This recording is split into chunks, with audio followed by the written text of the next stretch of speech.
श्रीमद् भगवद गीता का तीसरा अध्याय कर्मयोग कहलाता है। इसमें भगवान श्री कृष्ण ने अर्जुन को कर्म, ज्ञान और त्याग का गहरा रहस्य समझाया है। यह अध्याय न केवल अर्जुन के लिए बल्कि संपूर्ण मानवता के लिए जीवन का मार्गदर्शन देता है। इसमें यह बताया गया है कि मनुष्य को कर्म से भागना नहीं चाहिए, बल्कि कर्म में योग स्थापित करके निष्काम भाव से कार्य करना चाहिए। यह अध्याय उस भ्रम को दूर करता है जो अक्सर आध्यात्मिक साधकों में होता है कि क्या मोक्ष केवल ज्ञान से मिलता है या कर्म से भी संभव है।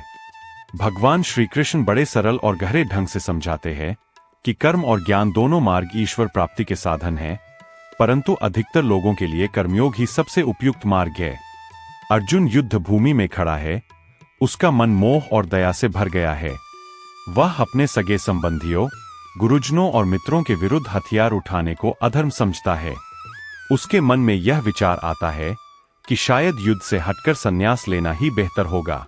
उसे लगता है कि ज्ञान और तप के मार्ग से मुक्ति प्राप्त की जा सकती है। लेकिन भगवान श्री कृष्ण मुस्कुराकर उसे बताते हैं कि केवल कर्म त्याग देने से मुक्ति नहीं मिलती। मनुष्य चाहे संसार से भाग जाए, परंतु कर्म से कभी नहीं बच सकता, क्योंकि प्रकृति स्वयं उसे कर्म करने के लिए प्रेरित करती है। भगवान श्री कृष्ण कहते हैं कि संसार में दो मार्ग है, ज्ञानयोग और कर्मयोग। ज्ञानयोग उन लोगों के लिए है जो पूरी तरह से इंद्रियों को जीत चुके हैं, जिनका मन स्थिर है और जो बाहरी संसार से पूरी तरह विरक्त होकर आत्मा में लीन रह सकते हैं। लेकिन अधिकांश मनुष्य ऐसे नहीं होते। वे समाज में रहते हैं, परिवार में बंधे होते हैं, उनके ऊपर जिम्मेदारियां होती है। इसलिए उनके लिए कर्मयोग ही उपयुक्त है, जहां वे अपने कर्मों को करते हुए भी आत्मा और ईश्वर में स्थित रहते हैं। कृष्ण स्पष्ट करते हैं कि कोई भी व्यक्ति बिना कर्म किए एक क्षण भी नहीं रह सकता। चाहे वह खाए, सोए, चले या बोले, ये सब भी कर्म है। शरीर और मन जब तक है, तब तक कर्म अनिवार्य है। यदि कोई कहे कि वह कुछ नहीं कर रहा, तो भी वह प्रकृति के गुणों के प्रभाव से कर्म कर ही रहा होता है। इसीलिए भगवान कहते हैं कि कर्म से भागना मूर्खता है। कर्म का त्याग करने से नहीं, बल्कि कर्म में योग स्थापित करने से मुक्ति प्राप्त होती है। भगवान अर्जुन से कहते हैं कि कर्म करना मनुष्य का धर्म है, परंतु कर्म को आसक्ति और फल की इच्छा से नहीं करना चाहिए। जब कोई व्यक्ति अपने कर्म को ईश्वर को अर्पित करके करता है, तब वह निष्काम कर्म कहलाता है। निष्काम कर्म करने वाला व्यक्ति कभी बंधन में नहीं पड़ता, जबकि फल की कामना से किया गया कर्म मनुष्य को पुनः जन्म मृत्यु के चक्र में बांध देता है। कृष्ण अर्जुन को यह भी बताते हैं कि जो व्यक्ति बाहरी रूप से कर्म का त्याग कर देता है, परंतु मन में कर्म करने की इच्छा रखता है, वह कपटी है। सच्चा योगी वही है जो इंद्रियों को वश में रखकर कर्म करता है, लेकिन उसमें आसक्त नहीं होता। केवल कर्म न करना आलस्य है, परंतु निष्काम भाव से कर्म करना योग है।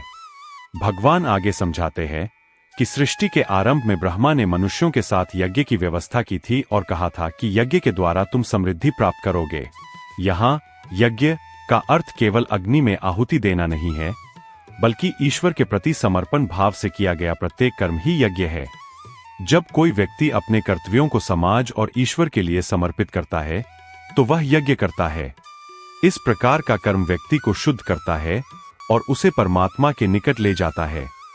भगवान कहते हैं कि यज्ञ से वर्षा होती है, वर्षा से अन्न उत्पन्न होता है, अन्न से प्राणी जीवित रहते हैं और प्राणियों के कर्म से फिर यज्ञ चलता है। यह एक दिव्य चक्र है जिसे भगवान ने सृष्टि की व्यवस्था के लिए बनाया है। जो व्यक्ति इस चक्र का पालन नहीं करता और केवल अपने स्वार्थ के लिए कर्म करता है, वह व्यर्थ जीवन जीता है और पाप का भागी बनता है।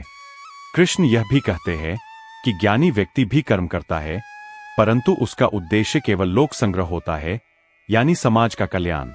यदि ज्ञानी लोग कर्म न करें, तो अज्ञानी लोग भी कर्म छोड़ देंगे और समाज में अव्यवस्था फैल जाएगी। भगवान स्वयं कहते हैं कि उन्हें कोई कर्म करने की आवश्यकता नहीं है, क्योंकि वे पूर्ण और निरपेक्ष है। फिर भी वे लोकहित के लिए कर्म करते हैं, ताकि लोग उनका अनुसरण करें। यहाँ भगवान अर्जुन को एक बहुत गहरी बात बताते हैं। ज्ञानी व्यक्ति और अज्ञानी व्यक्ति दोनों कर्म करते हैं, परंतु अंतर यह है कि ज्ञानी व्यक्ति कर्म को अपने अहंकार से नहीं जोड़ता। वह जानता है कि सारे कर्म प्रकृति के गुणों के प्रभाव से होते हैं, इसलिए वह यह नहीं सोचता कि मैं कर रहा हूं, बल्कि यह समझता है कि प्रकृति मुझसे कर्म करा रही है। जब कोई व्यक्ति इस भाव से कर्म करता है, तब वह बंधन से मुक्त होता है। अर्जुन का भ्रम दूर करने के लिए भगवान कहते हैं कि उसे युद्ध करना चाहिए, क्योंकि यह उसका स्वधर्म है। क्षत्रिय का कर्तव्य है धर्म की रक्षा के लिए युद्ध करना। यदि वह युद्ध से भाग जाएगा तो अधर्म की वृद्धि होगी और यह उसके धर्म का अपमान होगा। इसलिए अर्जुन को अपने कर्तव्य का पालन करना चाहिए, लेकिन परिणाम की चिंता नहीं करनी चाहिए। कृष्ण अर्जुन को यह भी समझाते हैं कि जो व्यक्ति अपने इंद्रियों को वश में नहीं रखता, वह भक्ति और योग के मार्ग पर नहीं बढ़ सकता। मनुष्य का मन अत्यंत चंचल होता है और उसे नियंत्रित करना कठिन है। इसलिए भगवान कहते हैं कि मनुष्य को अपनी इंद्रियों को संयम में रखकर मन को स्थिर करके आत्मा में स्थित होकर कर्म करना चाहिए। भगवान कहते हैं कि जब मनुष्य कर्म करते हुए यह समझता है कि मैं करता नहीं, ईश्वर ही मुझसे कर्म करा रहे हैं, तब उसका अहंकार समाप्त हो जाता है। ऐसा व्यक्ति कर्म में लिप्त होते हुए भी पाप में नहीं फंसता। जैसे कमल का फूल जल में रहकर भी गीला नहीं होता, वैसे ही निष्काम कर्मयोगी संसार में रहते हुए भी संसार से अछूता रहता है। भगवान अर्जुन से कहते हैं कि उसे अपने कर्मों को ईश्वर को अर्पित करना चाहिए और फल की चिंता नहीं करनी चाहिए। जब व्यक्ति अपने कर्मों को ईश्वर के चरणों में समर्पित करता है, तब वह कर्म बंधन का कारण नहीं बनते। वह मुक्त होकर आनंद का अनुभव करता है। भगवान यह भी बताते हैं कि जो व्यक्ति अपने कर्मों के फल के प्रति आसक्त होता है, वही दुखी होता है। यदि सफलता मिलती है तो अहंकार बढ़ता है और असफलता मिलने पर निराशा और क्रोध उत्पन्न होता है। लेकिन जो व्यक्ति परिणाम की चिंता से मुक्त है, वह हर स्थिति में स्थिर रहता है। उसे न जीत का गर्व होता है और न हार का शोक। यही समत्व योग है। कृष्ण अर्जुन को चेतावनी देते हैं कि वह अज्ञानियों की तरह कर्म से बचने की कोशिश न करे, बल्कि उसे ज्ञानी की तरह कर्म करते हुए आसक्ति से मुक्त रहना चाहिए। ज्ञानी व्यक्ति जानता है कि कर्म ईश्वर के आदेश से होता है, इसलिए वह अहंकार नहीं करता। अज्ञानी व्यक्ति अपने को कर्ता मानता है और इसी कारण वह कर्म के बंधन में फंसता है। भगवान कहते हैं कि जब व्यक्ति अपने स्वभाव के अनुसार कर्म करता है और उसे ईश्वर के प्रति समर्पित कर देता है, तब वह पवित्र हो जाता है। प्रत्येक व्यक्ति का स्वभाव ईश्वर द्वारा निर्धारित है, इसलिए उसे उसका पालन करना चाहिए। अध्याय के अंत में भगवान श्री कृष्ण पुनः अर्जुन को कहते हैं कि वह अपने धर्म के अनुसार युद्ध करे। उसे भय या मोह में नहीं आना चाहिए। उसे अपने मन को वश में रखकर ईश्वर में समर्पित होकर कर्म करना चाहिए। जब व्यक्ति अपने कर्म को ईश्वर को अर्पित करता है, तो वह कभी पाप का भागी नहीं होता। कर्मयोग का सार यही है कि मनुष्य संसार में रहकर भी निष्काम भाव से अपना कर्तव्य निभाए। कर्म से भागना नहीं, बल्कि कर्म में रहकर आत्मा की शुद्धि करना ही सच्चा योग है। जो व्यक्ति यह समझ लेता है कि ईश्वर ही करता है और वह केवल उनका माध्यम है, वह मुक्त हो जाता है। भगवान का यह उपदेश केवल युद्ध के संदर्भ में नहीं है, बल्कि जीवन के प्रत्येक क्षेत्र में लागू होता है। परिवार, समाज, व्यवसाय, धर्म, हर स्थान पर मनुष्य को अपना कर्तव्य करना चाहिए, लेकिन फल की आसक्ति नहीं रखनी चाहिए। जब हम कर्म को ईश्वर की भक्ति मानते हैं, तब हर कर्म पूजा बन जाता है। कर्मयोग का अर्थ है कार्य करना, परंतु उसमें आसक्ति न रखना। यह सिखाता है कि मनुष्य को सफलता या असफलता में समान रहना चाहिए, क्योंकि दोनों ही अस्थायी है। कर्मयोग आत्मा की स्वतंत्रता का मार्ग है, जो मनुष्य को भीतर से शांत, स्थिर और निडर बनाता है।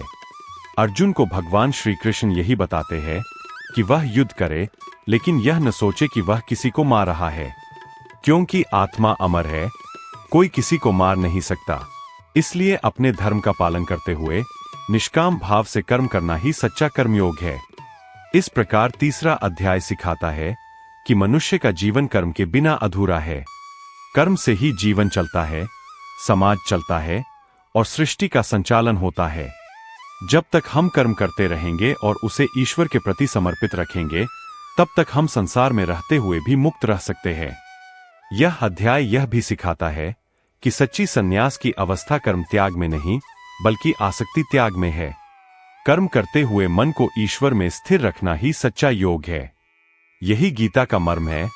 कर्मयोग के माध्यम से आत्मा की मुक्ति और ईश्वर की प्राप्ति।